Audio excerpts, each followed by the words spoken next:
about a year and a month and a half since my mom died.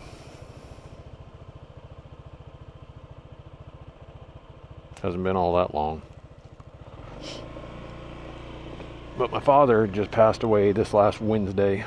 So it's been over a year, 1 month, and 1/2 a month, almost 2 months. 13 and a half months since my mother passed away that my dad finally decided to leave this mortal coil. There's not going to be too much of a point to today's video. I just thought I'd get out here and ride and do something to keep my mind occupied. Sort of a distraction. I just needed to get out of the house and go for a ride and kind of talk to myself. So that's just going to be it for today. Out here talking to myself. So my dad was 82 years old. He'd lived a pretty long life, good life. My mother was his foundation, the pole which he leaned against. He counted on her for pretty much everything. You know, other than the obvious, you know, taking care of yourself sort of stuff. But when my mom died, it was very sudden. Like, you know, we're over there hanging out with her on a weekend and talking and having a good time and stuff, and next thing you know, she's being taken to the hospital in an ambulance and pronounced dead shortly thereafter. So it happened really rather quickly with my mom, and ever since my mom passed away, my dad kind of just, you know, he kind of just went downhill mentally and physically. I think he just kind of decided he had enough of being here without her, because he really missed her a lot. And it reminds me of some friends of mine.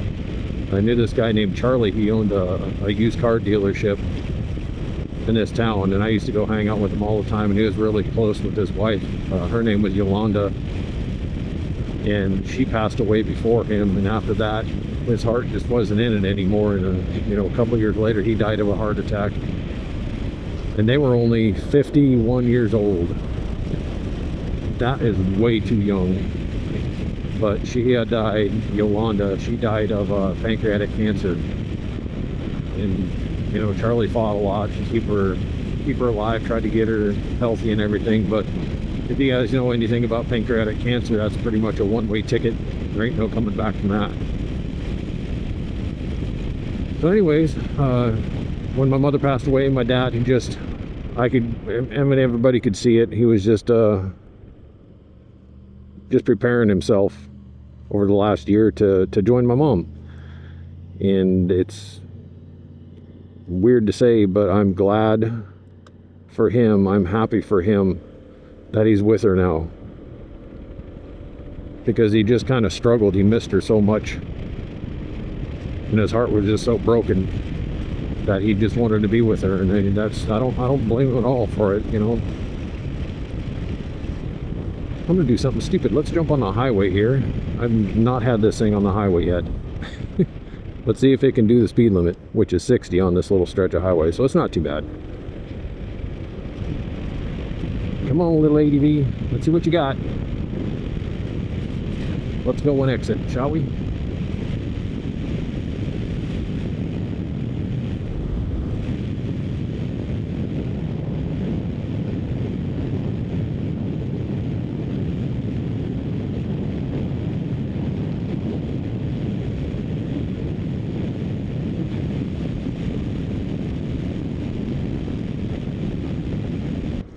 So I was telling my daughter when we got in the car to go over to my dad's house to have pizza dinner with the family. After my dad passed away here, we went over there this last Friday just to kind of gather and have dinner with the family. I told my daughter in the car that I was happy that my dad passed away as quickly as he did, because what he had died from was basically complications from stopping. Well, he stopped taking his prescription medication like back in February. He was on some, you know, heart medications and blood thinners, and some other things to kind of keep him up and going. You know, being in your 80s, everybody's pretty much on some sort of prescription drug or something, but he was on something like a blood thinner, Eliquis, I think it was. I was actually on a blood thinner here not too long ago because I might have had something wrong with my heart. Anyways, he stopped taking his prescription medication back in February, and he died from complications from not taking those medications. But he absolutely knew exactly what he was doing when he stopped taking those pills. So what he died from was probably a blood clot that got into his lower intestine and blocked off blood flow to his lower bowel and caused some sort of rupture, like a backup, like part of it died and it backed up and ruptured. And the doctor told us what the name of that was. Basically like when your intestines blow up and all these toxins and things from inside your guts leak out into your body and cause all kinds of problems and basically poison you to death. And the doctor said it's an extremely painful condition. And when me and my sister were in the hospital with him before he passed away, he was being ornery and cantankerous and just fighting with us and wanting to pull his IVs out, and just he kept saying, I want to go, you know. And at the time I wasn't really, I mean, I don't know, maybe this is just my head making connections when things, you know, with things that aren't true, but looking back on it, it kind of seems like he was saying, I want to go, like as in, you know, leave this world. Whereas at the time I was thinking him saying I want to go is just he wanted to get up and leave, because he kept trying to get up out of the bed, but he wasn't strong enough to even sit up on his own. Which is weird, because I mean, I just saw him not too many days before that and he was up and walking around. I don't know. And I'm kind of happy that my sister, you know, because she was basically being his caregiver for him, you know, taking care of him, going over there every day and looking after him and making sure he's, you know, been eating and doing his laundry and all this stuff. And I feel,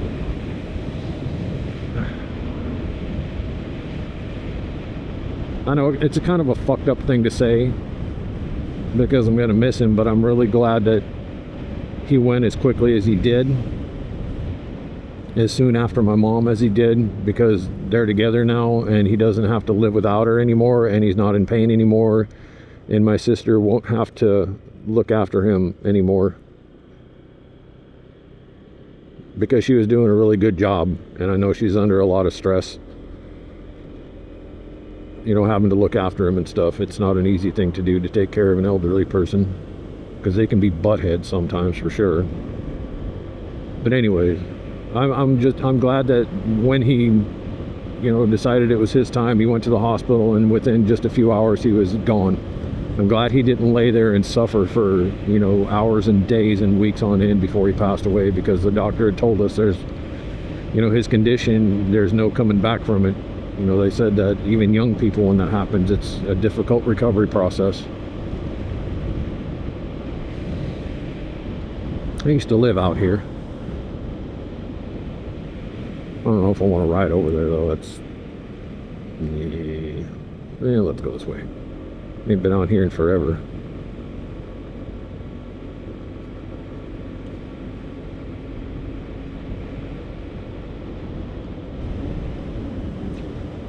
But when my mother passed away, it being, you know, happening so suddenly and everything, I was really close with my mom. You know, we talked about everything. She was kind of my counselor, as mothers are. I'm sure a lot of you out there, you're close with your moms and you feel the same way. You talk to your mom about all kinds of stuff, and you know, they're kind of there for us, like they're supposed to be. And you get used to having, you know, your mother, to have somebody to talk to and get advice from, and just run things by. And mothers are irreplaceable, but when my mother died, it hit everybody really, really hard, just because of how quickly it happened. And you know, it turned out she had heart disease but never told anybody about it. She died of a heart attack. So anywho, I had to take a whole entire week off of work when my mom died, because I was just like a wreck. It hit me extremely hard. Sela countryside, the smell of skunks. Anyways, it hit me pretty hard when my mom died. But when my father passed away, I mean, I kind of teared up a little bit for just a few minutes. And then after that, it was just gone. I'm not saying that it's not going to hit me because it's only been a few days, but good Lord, when they sold that house and the person bought that, they did nothing to fix it up. You know, grief hits people at different times, different ways. So I don't know, you know, whether or not it's going to hit me, but, you know, I went back to work the next day, and then I took, you know, he died on Wednesday, and I went to work Thursday, and then I took Friday off, and it's just the Saturday after he passed away, and it, you know, I haven't broke down and started crying or anything. And I think, you know, I love my dad, but I just don't know why I'm not crying about it. I think because more than anything, I'm happy that he's with my mom now. And I don't know, you know, what your beliefs are as far as, like, you know, heaven and the afterlife and everything, but my father and my mother, they had a lot of faith. I mean, they have like 100 Bibles all spread out through the house, and, you know, they weren't like really preachy about, you know, Jesus and everything. But my father, you know, he had this Bible that he just read, you know, from front to back multiple times, and he'd have little things underlined and highlighted and circled and little notes written in there, everything. So he studied his Bible like crazy. My mom, just the same way. You know, so they were a big believer in heaven and, you know, the afterlife and being together after you pass away. And I'm kind of, I know I'm kind of the same way, but to me, I think if there's like an afterlife, like a heaven and a hell, I'm probably going to end up in hell because I'm such a rotten person. I'm terrible. I am really just absolutely terrible person. But who knows? I mean, I don't know what the heck's going to happen. None of us really do. There's no way to know until you die. So I didn't cry a lot after he passed away, and even when so here, like, the way it happened is, like, my sister called me. She said, I'm taking him to the hospital, or she said, I'm calling an ambulance. They're going to take him to the hospital. We went to the hospital. I met my sister there and my father there, and we stayed with them for a few hours to kind of get everything all figured out and stuff. And then I left to go get my wife and bring her back, and we came back there and we were visiting, and the rest of the family showed up. You know, my niece and nephews and everybody came, and we were just hanging around and talking about things while my dad was laying there, and he'd finally fell asleep because the doctor pumped him so full of morphine, probably, that he was probably just high as a kite. So he fell asleep laying there, and we were there for a while. And the doctors came in and told us about, you know, what was going on with him and stuff. And so they said they were going to move him up to a room. They're going to admit him, because at that time he was still just in the emergency area of the hospital. So they're going to admit him. And they told us what was, you know, the prognosis, that he's basically not going to survive. And they were trying to be as kind about it as possible. But the whole time I'm standing there, like, we understand he's not going to make it. But they were just, you know, trying to be nice about it. So they said they were going to admit him to a room. It's okay. So me and my wife left. We figured we're going to go back and you know, eat dinner, and then we'll come back to the hospital after he gets admitted, and we find out what room he was going to be in, and we'd go back and see him, you know, later on after dinner. So I had gotten back to the house, and my wife had fixed dinner, and we sat down and started eating dinner. We were about halfway through dinner, and my sister called, and she was crying and said that Dad had just passed away. And it's weird because she had just left the hospital. You know, my sister and my niece and nephews had just left the hospital, and not 15-20 minutes later, he coded as they were transporting him up to admit him into another room, is when he died. So that's kind of how it happened. So just a few minutes after that, I hung up the phone with my sister. Get out of my helmet, buggy. Hung up the phone with my sister, and, you know, I think I maybe cried just a little bit, and that was it. So I don't know, it's strange. And the only thing I can think of is like, you know, I'm happy he's gone now. Not because, you know, well, obviously because he's with my mom and that's what he wanted. So he's gone now. And I think I have a bug crawling around inside my ear. This is cool. Hope it's not an earwig.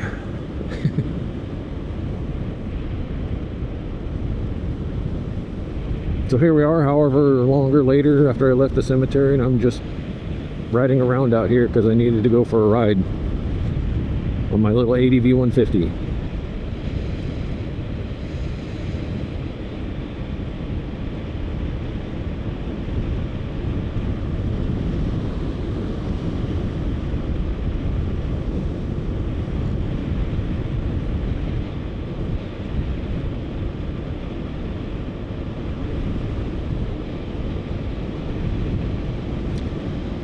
So I'm just about to do an oil change, my first oil change on my little Trail 125. I got like 550 miles on it. I ordered my oil, got the filter, got the new little O-ring gasket that goes on the filter cap. I'm ready to do my first oil change on it. And I got some other parts for it. I got hand guards, Zeta hand guards that I put on it. I still have to take it for a ride and see what it feels like without the bar weights inside the bars. I might have to take the hand guards off, put the weights back in, but we'll see how it feels. So I got that stuff. I got new tires for it. I think they're Shinko 244s. They're the more aggressive tread style of the Shinko tires. They got the 241s that are more like a trials type tire, and then you have the 244s, which is more of a dual sport tire, but not total knobby. So I got to put those on. What else have I done? I got my the op mid gauge cluster that I ordered for it. I still got to put that on. Yeah, I spent a couple hours yesterday afternoon putting the handguards on. And what's weird about putting handguards on the little Trail 125, they have really long bar weights. I mean, they're like 4.5 inches long. They're really long, and they're in there. They're pretty heavy, and they're held in there with this kind of circular clip style friction sort of sprung clippy thing in there.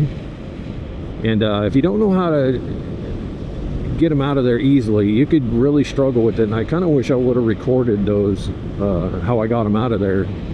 Because I looked up on YouTube and I found this one video this guy was talking about, if you peel back the grip, you know, like 1.5 inches, there's a little tab inside there and you can push down on it and get those bar weights out of there. But I was noticing there's also these other little tabs that stick up. Past the end of the bar, there's tabs that stick up, but they're almost designed, I think they are designed so you can kind of pinch them together and pull the whole thing out. But I didn't have a pair of pliers that was capable of getting, you know, in behind the grip and on top of those little tabs. So what I did is just took a little flathead screwdriver and I poked them down on the top of it, and I started just kind of prying on them, and they eventually just worked their way free, and then I just slid them right out. It was actually pretty simple once I figured out, you know, how to do that. So anyways, I got the hand guards put on, got that done. I wish I had a real garage, man. I'm standing out there in my little tarp tent from Harbor Freight just sweating my butt off doing this job. I really wish I had a garage. Oh, so I guess that's something we can talk about. Well, I can talk to myself about, and then y'all can listen to me. I'm thinking about moving. Since my parents passed away, they did leave us with some stuff, you know, inheritance, and it's going to provide me with the means to, if I want to, and if I decide to, sell my house here in Washington and move somewhere like over to the Midwest, maybe Tennessee or in Kentucky or Missouri or maybe even Iowa. But I don't know. I like the idea of Iowa, but they're all just, there's nowhere cool to ride over there. I don't know. So I got a lot to think about, you know, in the next year or so, as far as like, you know, moving away from Washington State. And I'll tell you the reason why I want to move away from here is because I'm like a conservative Christian type person, and I don't believe in liberal values, if y'all know what that means. And I don't mean to offend anybody. It's more, I have more against the Democrat Party and their idiotic policies and what they do to places and how they destroy states and cities, and everything they touch just turns to crap. and they are so extremely corrupt. And I've known this for 20 years at least. I have believed for a very long time that Democrats, and I don't, like I said, I don't mean to offend you if you're one, you know, you lean politically one direction or the other. These are my beliefs, and you know, we're all entitled to our beliefs. But from what I've seen and what's kind of coming out in the news is that the Democrat government, the Democrat arm of the United States government is so extremely corrupt and very crooked and evil. I don't want to be part of that. And unfortunately, Washington State is a Democrat-run, Democrat-held state. And the governor here, over the last 8 years at least, Jay Inslee, he has ruined this state and just taken away so many freedoms from us that I used to enjoy being, you know, living here as a kid. And then, you know, when we moved back here 20 years ago, just so many freedoms that we had. And then, you know, 10 years ago, they just all went away. And we can't do anything. It's like, you see all those hills out there? You used to be able to just go out there and nobody cared. Now, you need, what, a discovery pass, and you got to go through gates, you know, and it's just, you can't go. I don't know if you can even go target shooting out there anymore. I used to go out there all the time, go target shooting, but now they've outlawed so many guns, so many styles of guns. You can't buy a gun. You got to get in line and a waiting list, and you got to take some stupid online course. You got to pass a personal firearm safety. It's amazing how many freedoms that they've infringed on in this state since I've been back here. So me and my wife are talking about, we really want to just get out of here because Democrats have ruined the Democrat government here. Not all Democrats, because most of you are you know, just like us. But the Democrat government in this state has ruined it. And we just want to get out of here and go live in a state where the cost of living is more affordable now. And it's not run by a bunch of brain-dead Democrats. So the cost of living here in Washington State is just as bad as it is, as high as it is in California. The town I live in is an agricultural, you know, community. It's like they've got a lot of farm workers living where I live. And the housing prices used to be dirt cheap. And I'm not even kidding. This sounds like forever ago, but you know, before COVID, you could buy a 3-bedroom, 2-bath house with a garage in town for like $120,000. Housing was affordable. You know, if you're making 18, 20 bucks an hour, you could afford to buy a house by yourself. You know, a family of a husband and wife, and you both have jobs, you could easily afford a nice house. But now, like if you look on Zillow, you can't even find anything less than a rundown piece of crap that looks like it's been burnt to the ground and rebuilt with you know, plywood and crates and everything else like that for less than $300,000. It's insane how expensive houses are here now. It's just like California. It's just as bad as California, maybe just a little bit less. But we have worse gun laws, a worse government system here. We have higher taxes, and now the housing crisis is just as crap here. So I don't want to live here anymore and just, you know, watch this state just be worn into the ground. So I need to find another state to live in. What do we got going on over here? This is like this is Tiny House Central or something. I wonder if I can get in there. This is out in the middle of nowhere. And there's like some weird little housing development here. What is this? Naches RV Resort. Oh, I gotta check it. Can I get in here? What's this gate? Huh? Oh, damn. Man, you gotta have a freaking pass to get in here. But look at this stuff. There's people living out here in their RV. See, this is how bad. I don't know if this has anything to do with this, but oh, it's stuck. There's like people living out here in RVs with tiny little sheds next to them, like little tiny homes. It's like they park their RV out here, go to Home Depot, get a shed, haul it out here, park it next to their house. This is insane. What is this?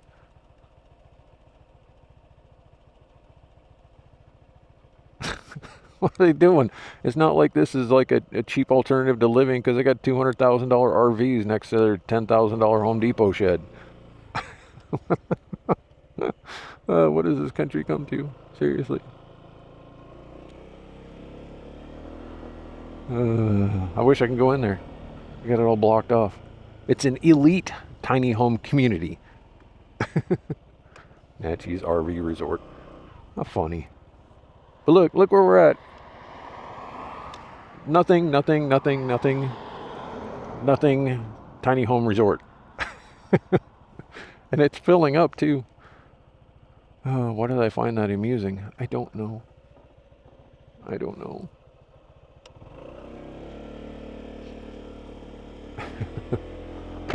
Alrighty then.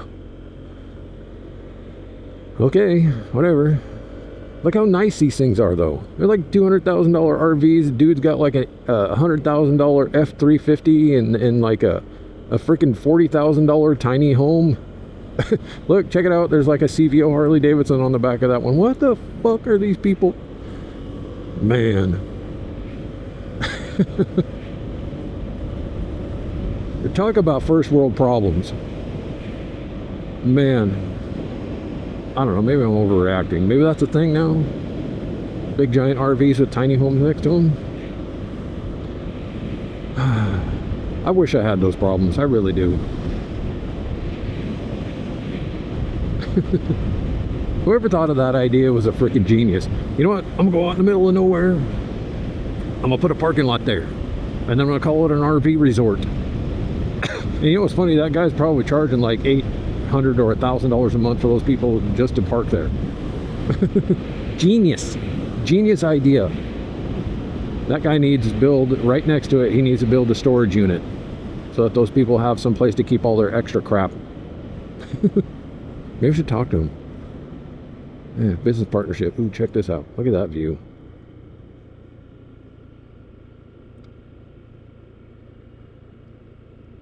Want to hear a funny story?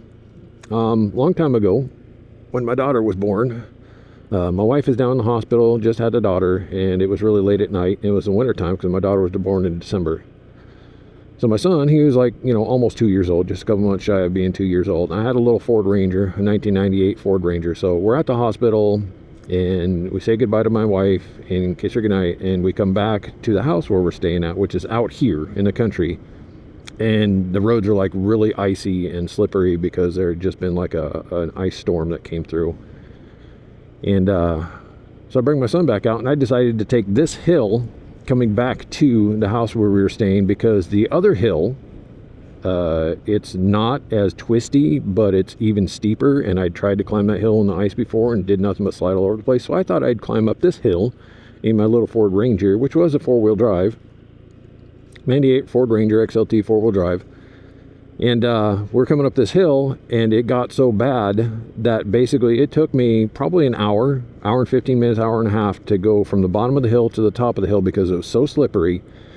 And I had it in four-wheel drive, and it was just basically, thankfully, I had brand new BF Goodrich all-terrain TKO or whatever they are, all-terrain tires on the truck, and I had 2 bales of hay in the back of the truck with snow, and they'd been soaked with water, so they were pretty damn heavy. I had a lot of weight in the back of the truck and brand new tires, four-wheel drive.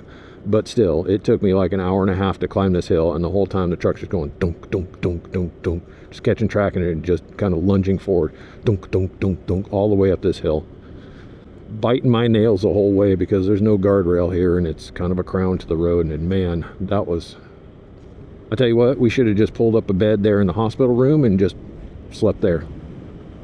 But I didn't want to because they're so uncomfortable, and I'd already stayed the night there once, and yeah, it sucked. Yeah, that's a funny story. This hill was like a nightmare to climb that night. So I got my son in the back seat. He's snoozing, just sleeping behind the seat back there in his car seat. And I'm like in Captain Panic mode. Good times, right? Good times.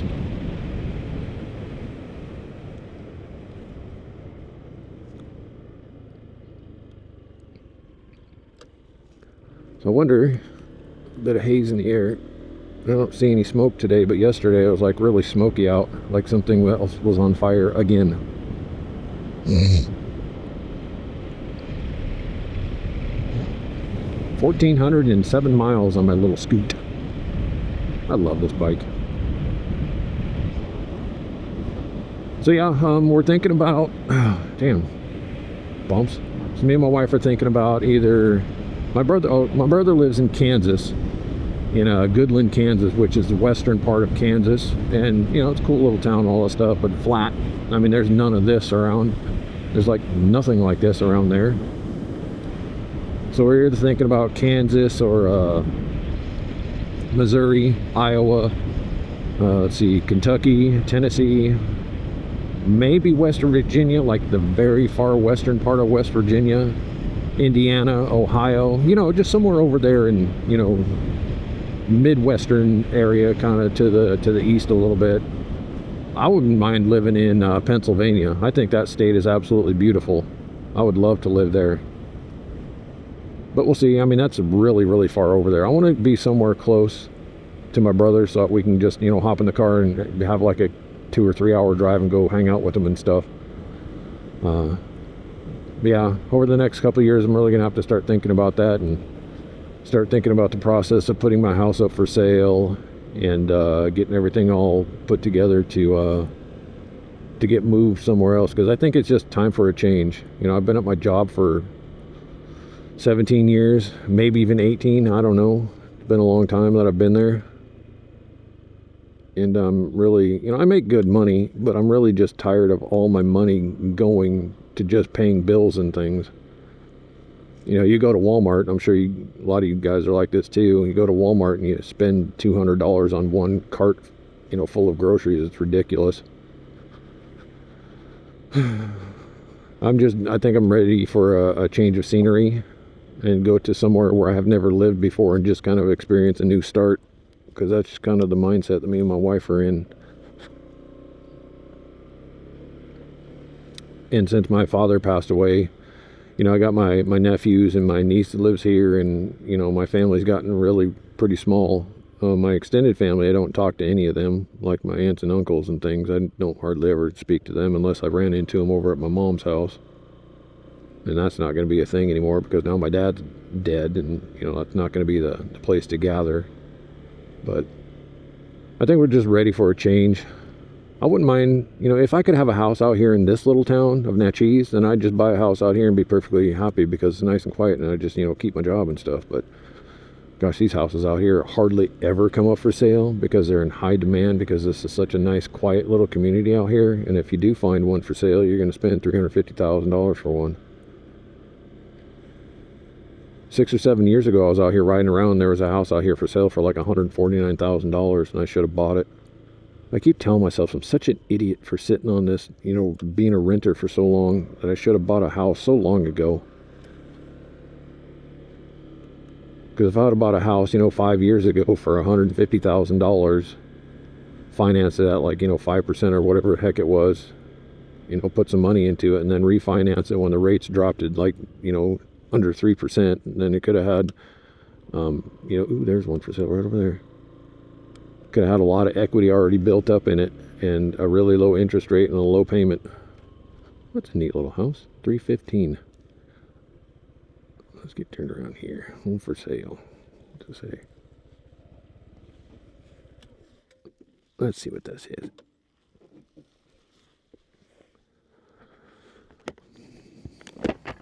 Home for sale, Miracle Home. 1-car garage with a shop. Property description: $289,000. Offered at $289,000. 2-bedroom, 1 bath. Wow, tiny house. 925 square feet. 2-bedroom, 1 bath for $289,000. See what I mean?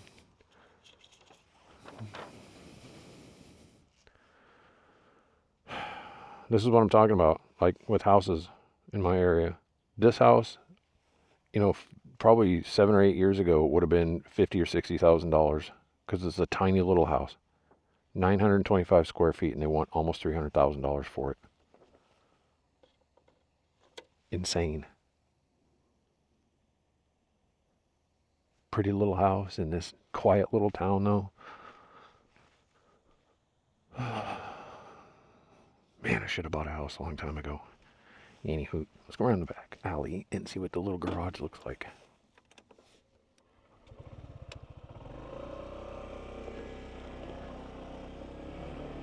Hope you guys are enjoying my ride of nothing.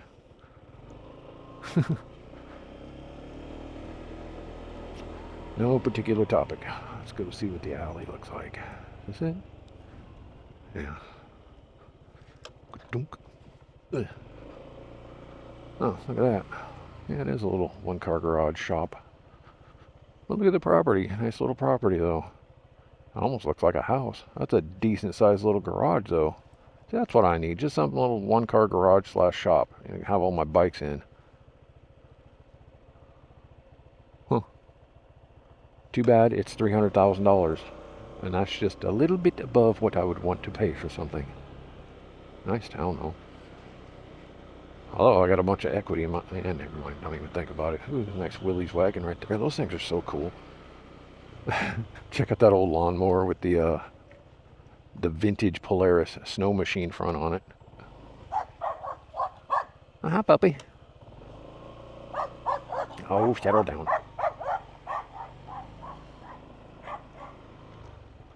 Man, how cool is this little town, though?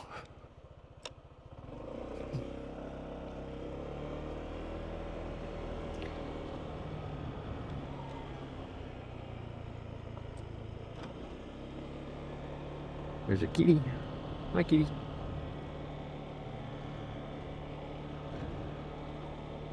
Tiny little house. 900 square foot house for $300,000. Insane.